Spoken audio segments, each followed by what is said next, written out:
the biggest supporter of terrorism in the world, just got a job. You're not going to believe at the UN. You won't believe what Iran just got appointed to do. Check it out.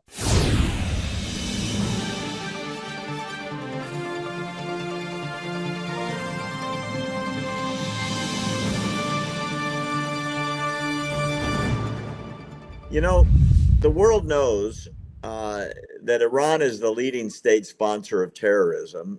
They have terror networks all over the world that they fund, finance, train, equip, and encourage. There's no secret about it. The whole world has sort of given them that dubious honor. And yet, the organization that's supposed to stand for peace and human rights and the dignity of all people, all races, all sexes, all religions, all nationalities, all backgrounds, has sunk to a new low.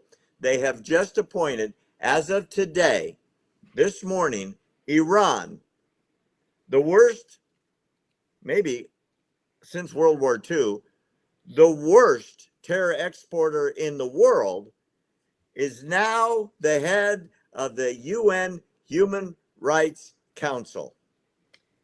Yes, you heard that correctly. This UN. Check it out.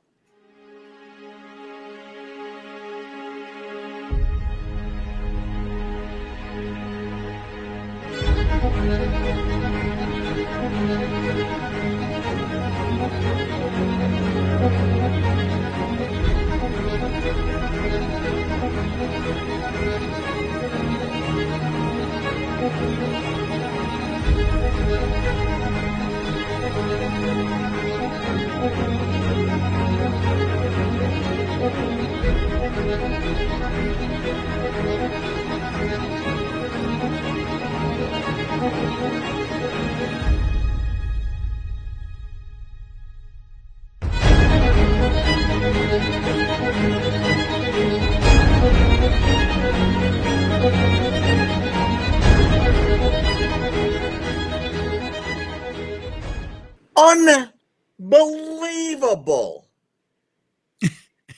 They execute gays for being gay. They execute women for wanting to appear in public. Jews, Christians. And then they had to want to stand with the women of Iran. I mean, you're talking about propaganda to the fullest, Barry. That's straight up propaganda. Wait a minute. Can women even drive in Iran? So or vote, or go out in public without a male escort, or go out in public without being covered? Can they hold a job? Without their brother or husband or dad's permission? No. Can they go to school? Not without permission. Educated? Nope. Oh my goodness. So where's the feminists? Where are these women, these activists? Where are they at? Where are all the pussy hats that were on the mall on the day that President Trump was inaugurated, fighting for women's rights? Crickets. Yep, why? Nothing. Because they really don't care about the signs that they walk up and down the streets with. They really don't care. I'm so astounded. If you ever were in doubt about how bad the UN is, today should have finished off the discussion. So I think we were talking about this, or I saw another article about it, where they were going to give Iran this authority at the United Nations. Isn't the timing of all of this a little too convenient, Barry? I mean, I know they probably they had this in the making, but Iran is technically at war with Israel, and then they're going to make them over the United Nations. And, a lot of times, Barry, when I'm on social media, like X, et cetera, because on X, there are so many anti-Semitic people on X, it's ridiculous. I mean, I've never thought I would see so many people that hated Israel, but they're on X. And they all keep saying that the people that live, there is no Israel. They keep saying They keep saying it's Palestine, it's Palestine, it's Palestine, it's the land of Palestine. But the anti-Israel, hating Israel, United Nations, they don't recognize a Palestine, but they do recognize a Israel state. So does this mean Iran is going to come in and say that now we have that this nation is called Palestine? Are they going to do that now? What's going to happen? I don't know. The bottom line is that good and evil don't seem to fit into the equation. Right and wrong, up and down. The rules of the world. This is goofy land, Will Johnson. It really is. This is literally goofy land where you can have the worst government in the world in charge of all the other governments in the world for human rights. And I guarantee the first speech of whoever the ambassador is that's going to sit in that chair is going to be all about how bad things are in Gaza, all of which was caused by Iran. All of it. Funded, financed, shipped, trained, scheduled, everything. Well, we can't forget Joe Biden helped finance this too. I'm just saying. There's no question. But he gave the money to Iran. Iran turned around and didn't spend it on baby milk and diapers and formula.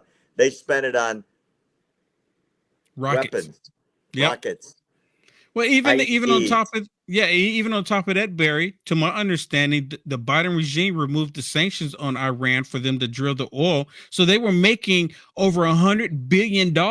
So they're like the $6.6 billion that Joe Biden gave them. That was a drop in the bucket. This is just like another down deposit for you to go ahead and do what you got to do.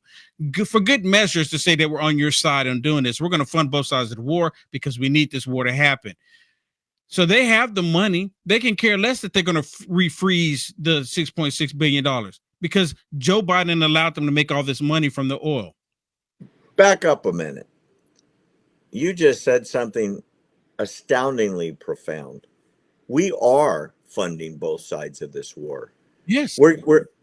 Israel's buying weapons from us, and we're giving billions to Iran. Yep. Don't worry, Will, don't worry. They're going to spend it on baby formula and diapers. Humanitarian. Because Blinken says, we'll watch them.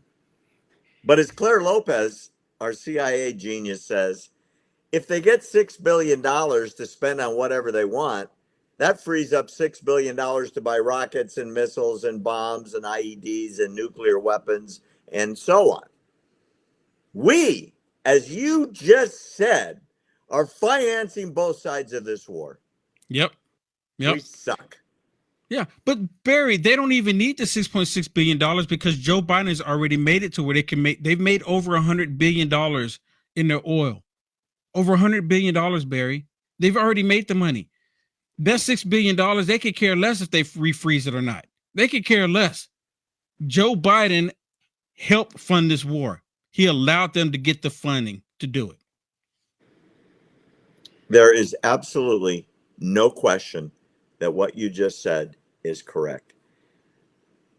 As that war is going on, let's go back to the United States for a second.